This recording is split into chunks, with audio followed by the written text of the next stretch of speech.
Okay, people, it's January 2nd, 2016 at about 10:30 at night. And then we'll see if I can put this on night. Night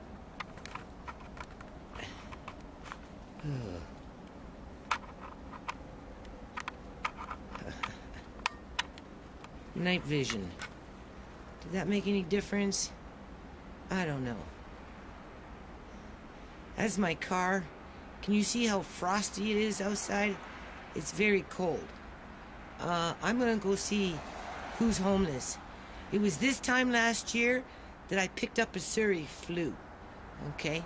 The one that's been, putting people in the hospital and killing them and stuff like that. Right? I slept for a week and a half while Uncle John held down the fort. Old Betsy's being parked here in a few days, so anyway, I'll be back. Hold on. Okay, so that's the night shot. That's the camera supposed to be able to pick up imagery better at night.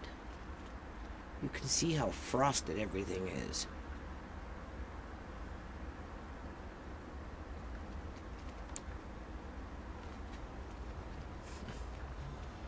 There's my kale. Can you see it? Okay, people. I'm in my car. I don't know if you can see me. Doesn't look like it. Maybe I need to bring this thing down. It's freezing out here. There we go. There I am. It's freezing. But this is where Americans got to be proud of themselves. The car I drive, and I've owned this car, people, going on 26 years now. The car itself is an 81, so that's what, 14 years old or 15 years old or something like that. Or sorry, 35, 34 years old. Okay, it's been sitting out freezing. It's freezing in here. Got my door open right now so you can see a little bit, right? But watch how this baby sparks up. As long as I don't flood it, you'll be surprised. This is why I love this car. Hold on. Did you hear that? One crank. And it's really unfortunate that I have to park it because I just don't have enough money to keep it on the road right now. And of course, once I park it, even if I start it every week, doesn't matter, the battery's gonna go dead, right? And then because the car is so old, right? You know, it's like 33, 34 years old, right? What do you call it?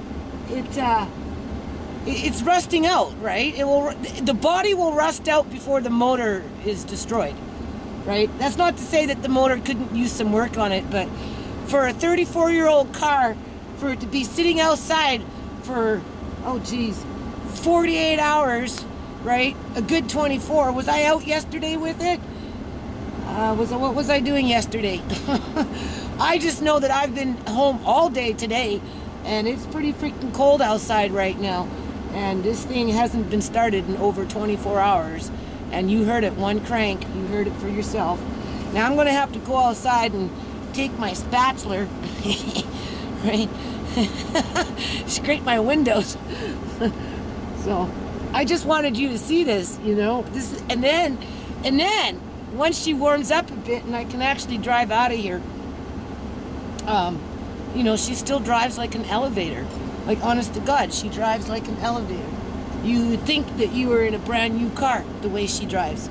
I have to rev it a bit because it is old, right? And it hasn't been tuned up in over a year. Believe it or not, I took this car through air care. Even though it was technically not necessary, but I did it anyway. I only paid something like $15 for the air care, right? Because it was coming to the end of its program, right?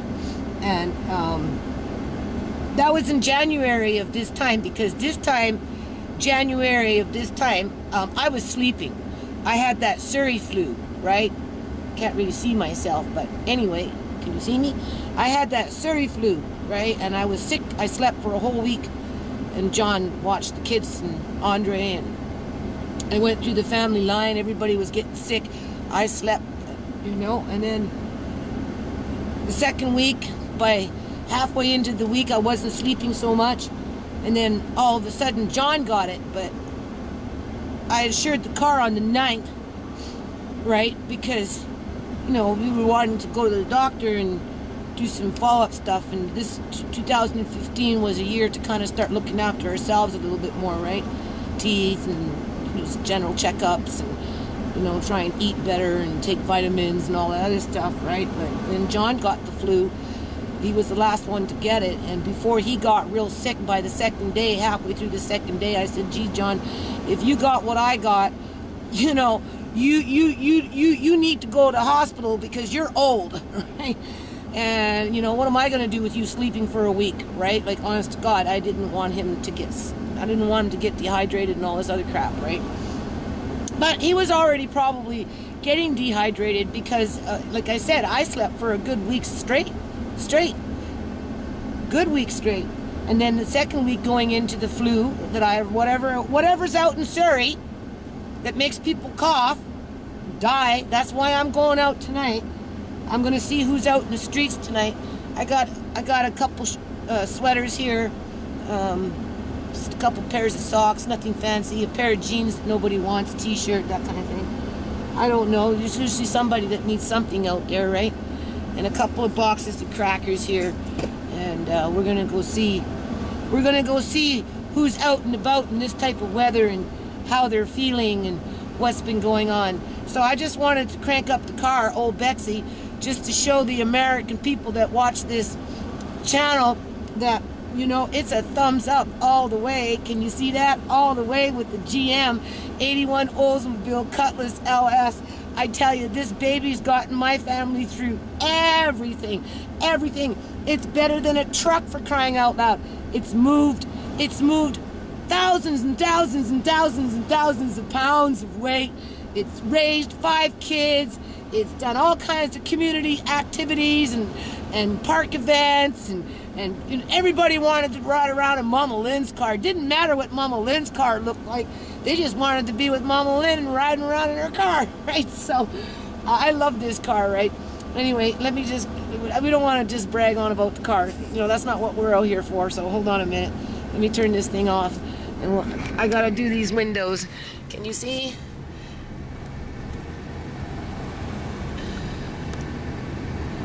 Hold on. Check that out, people. This is a job site. Can you see that? Huh? I guess they're gonna be building another high-rise. Uh-huh. There's old Betsy. I work on a non-profit. Anyway, people, we're out here at the front room. It's probably, what, 11:30 at night? Pretty cold outside. As you can see, people got their tents everywhere, right? Although I was around the neighborhood, and it seems like the city has kind of really condensed people down. It's over there, so don't worry. It's not even your direction. Everybody's hypersensitive as usual. Hold on. Okay, people, so we're outside. It's like almost midnight, January 3rd, 2016. And this is not the handiwork of the police. This is somebody that obviously needs some help, maybe, eh? Right? And I can understand in this case why, you know, people in the neighborhood, whether they're homeless or not, would be, you know, a little choked about it, right? But at the end of the day, this is kind of what the police do, though. They come in the morning, and then you can see these tents, right? Okay, you can see everybody's out camping, right? With their little possessions, right? You can see. It's all the way down there. Down there, right? And then the city will come in with the police at 7 in the morning, right? If not the city, or if not the police by themselves, and they just go in there and rattle everybody awake, make sure they didn't OD, and just start taking what they want if they want something, and then they leave this behind. So it kind of goes both ways, right? I want to know how many people have died out here this year. I couldn't find that place, eh? No? No. The camp. They must have moved it. They probably cleared it out. They're always putting people on the run, right? So how many people have died out here in the last month? Anyone aware of that? No, they won't let anybody else know. Well, normally when you come out here, though, your friends, people are dying, right? Yeah, they don't let us know. Oh, so you haven't heard of, none of your personal friends have died? We've lost friends, yeah. That's what I'm saying, yeah, this year. Yeah.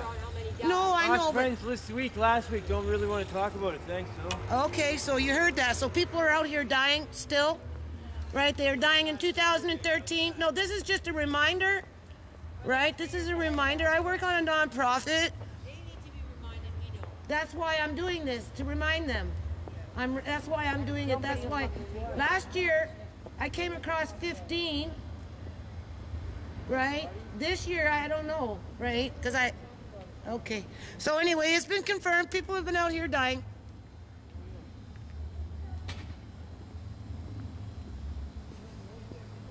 Oh no, I know that. Well, there's that flu every year, right? You get the flu. And then people are coughing, and then they're sleeping on mats if they're lucky to get a shelter bed, cold weather shelter bed, right? And they're in there coughing all night long, and then they're outside. It's in comparison, the healthy people and the people that do have homes, they're dying as well.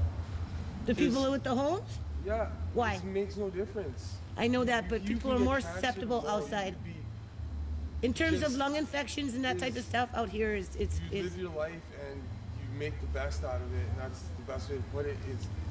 There's no difference in the way we live and they live in terms of how people pass away.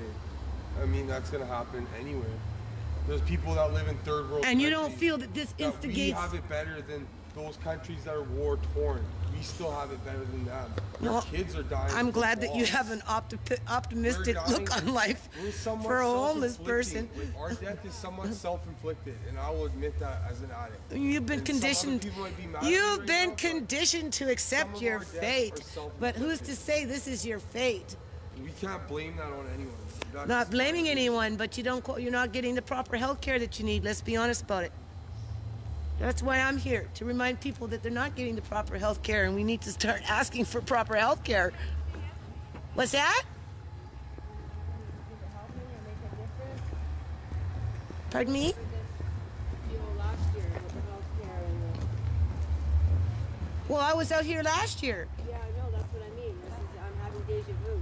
Yeah, well, my daughter, Sierra, is still struggling with addiction and being exploited and whatnot, right? Yeah. And then my son, I'm just wondering what, I remember you doing a documentary on it last year. Do you do one every year, or? whenever I get a chance, whoops, there's quick cops drive by.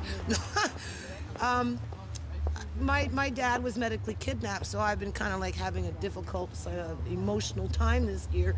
But yeah, no, my nonprofit is consecutive. I work on I'm doing actually nonprofit book right now. Yeah. Book work. I'm filing all the legal paperwork around the nonprofit that I work on, right? And I've signed on a new board director that's more business minded. Yeah. So hopefully with his savvy, we can get this thing up and going and get some resources coming into the community to actually start dealing with this issue, because I'm never happy with it. Well, no, either. I'm never happy with it. It's just sometimes it just gets to be a hard reminder of, I know, and I'm glad that you're there Time and the after voice time. talking about this, because it's cold outside and I don't know how you people do it. Like, honest to God. And the thing is, my daughter's out here too. Yeah. Right? And my son, my oldest son. Yeah. My son was gone for 6 years, showed up with mental illness. And I have my little grandson, right? So it's not like my son can be at home. Yeah. Because if his mother's not allowed to be there through the government's I know. My restrictions. family does the and same thing. My mom has my. so there you go. So it's generational, isn't it? Yeah. I know. Okay. Yeah. All right. Thank you for talking with me. Oh, so you see, we're going around in circles. That's what she's saying. It's just a reminder of nothing. It's not changing anything. This video is not changing anything. It's just why, year after year, it's the same old stuff. right? Same old political, you know, rigmarole. Yeah. Oh, here's some new information for you. I don't know if you've heard this one. It was in the Surrey Now. Go ahead. You know, people who are victim to subject to I just found violence. kid stuff. To One violence. thing I did want. Oh, wow. Do you want a box of cookies? Can I get the coffee cup, please? I got the yogurt. I want to trade the yogurt. Ooh, for coffee cup. my fingers are so cold. Want some cookies? Right. Oh, how do you guys manage out here, man? I haven't even been out here 15 minutes and already my fingers are ready to fall off. Oh. So here's the thing, this new mayor that you got, she wants to charge people who are victims of crime if the people that are the victim of the crime don't be a witness to the crime that was perpetrated on them and make them pay for healthcare costs.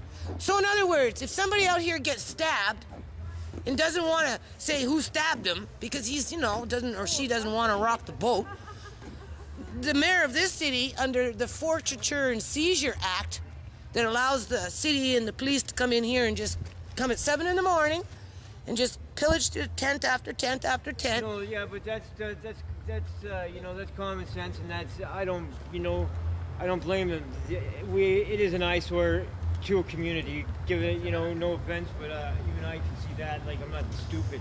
We can't block the fucking sidewalks. They should give us. Well, a place first of all, this. like Yeah, exactly. This is the designated area. No, it's not a designated area. No. Oh, it's been like this for years.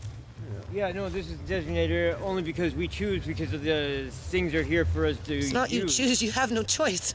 Yeah, we do. Where are I you can gonna go? anywhere in the city and set up camp now from 9 till 7. Oh, from 9 to 7? Yeah. From 9 o'clock in the morning until 7 o'clock at 9 night? o'clock at night till 7 o'clock in the morning. And then what happens from 7 in the morning? Then you have to have Pack heavy up? structure off the fucking city property.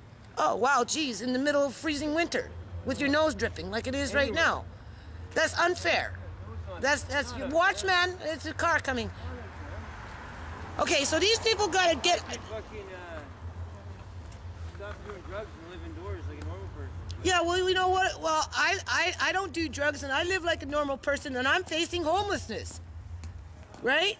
So it's not about who, right? If I'm facing homelessness, my kids are facing homelessness, my grandson's facing homelessness, how does that make any sense? You guys are the canary in the gold mine, right? Or coal mine. When does it start and when does it stop? Anyway. Okay, people. Everybody's choked. It's so cold out there. I was out there for 20 minutes. And like my fingers, I've been in the car and I've already been in the car. And I'm going back. I'm taking some blankets and a tarp. One young person asked me, he said, "Do you really want to help?"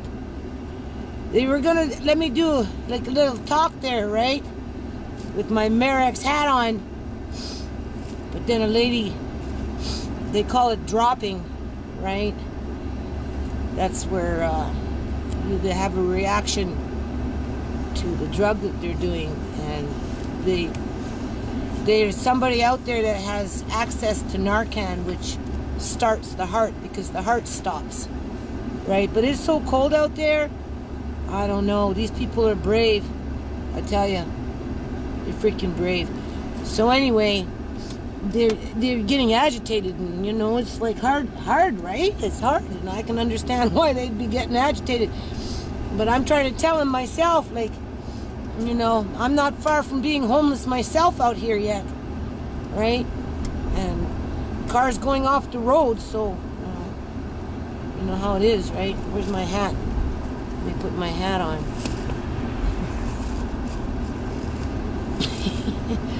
What you gonna see? What you gonna see?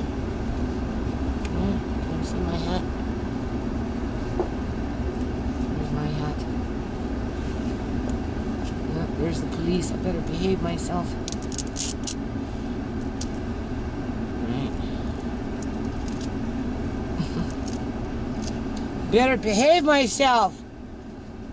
Mr. Police Officer. Huh? What you doing?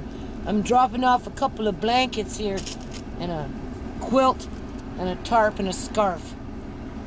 Alright. I'm not gonna stick around very long. That's for sure. There's my purse. There we go. Yeah. Everybody mad at me now. Right?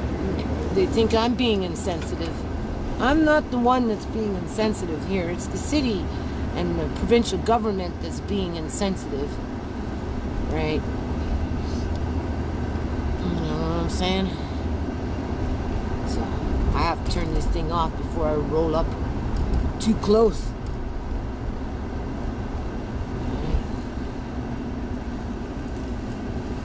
Okay.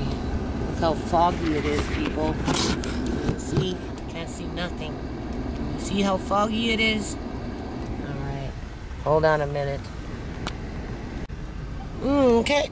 So I kind of went around like 3 times. Gave him my hat and my gloves. On the 3rd time around. They were very grateful for the blankets.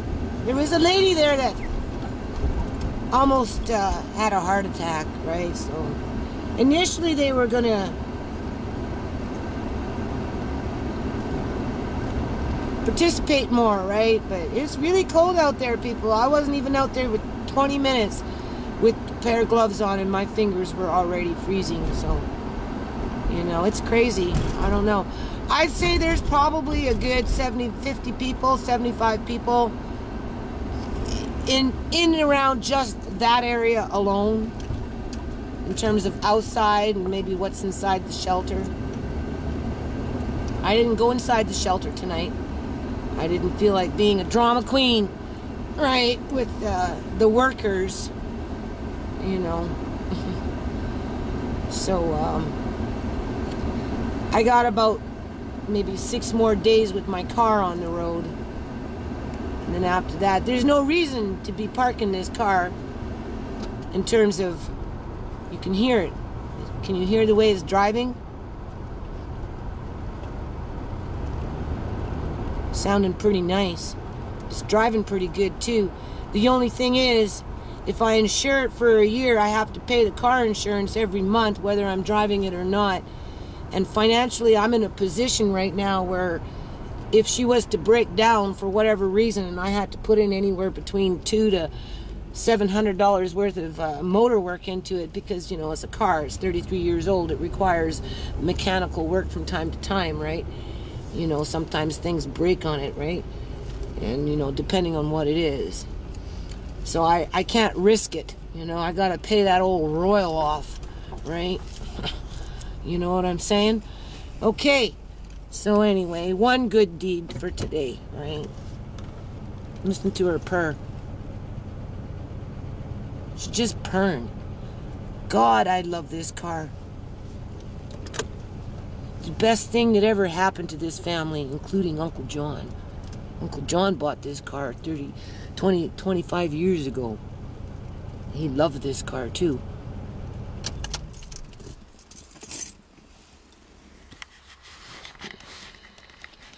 How you turn this thing off? Okay, people. There's Boots 2. He's coming in for feedings now. He's actually associating with my other cats. And there's my Sparky. Yeah, there's Sparky. And there's Elsie. There's Elsie. We've had Elsie for like 10 years. There's Boots. Our Boots. He's got a bell on, you can see. Mickey has a bell on. Right? Yep. And then Lady, we won't bug, we'll just leave him over there. And then there's Lady over here. Yeah.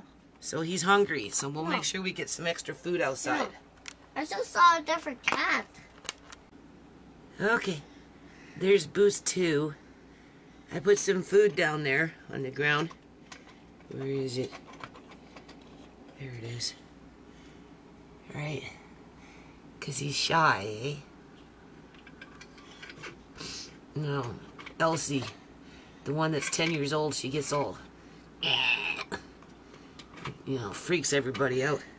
Cats are like kids, man. You know, they are in so many ways. Where is that? Anyway. Okay.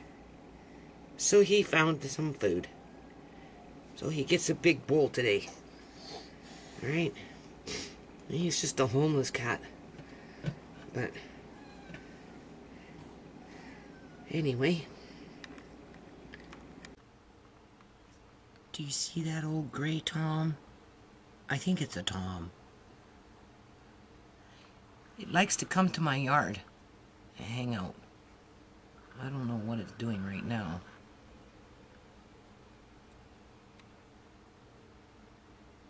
Found something it likes anyway. You can see that. It's rubbing up against it.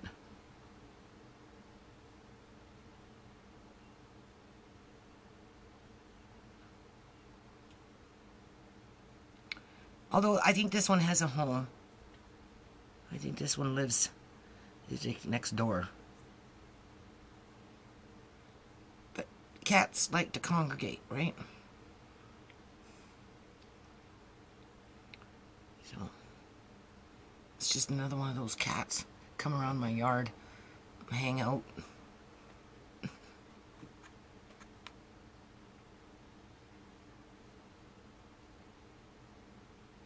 I have to go see what's in there that it likes so much. It likes something.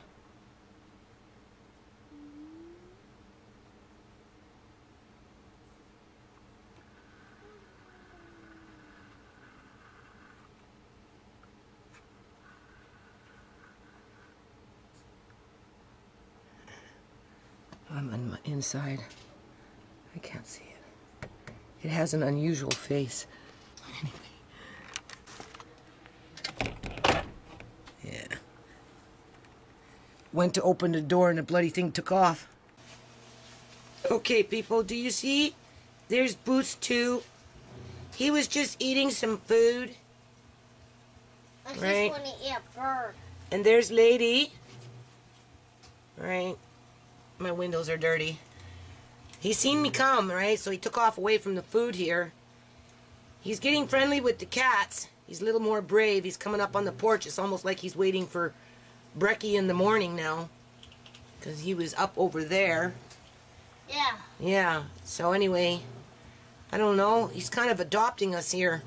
Boots 2. Eh?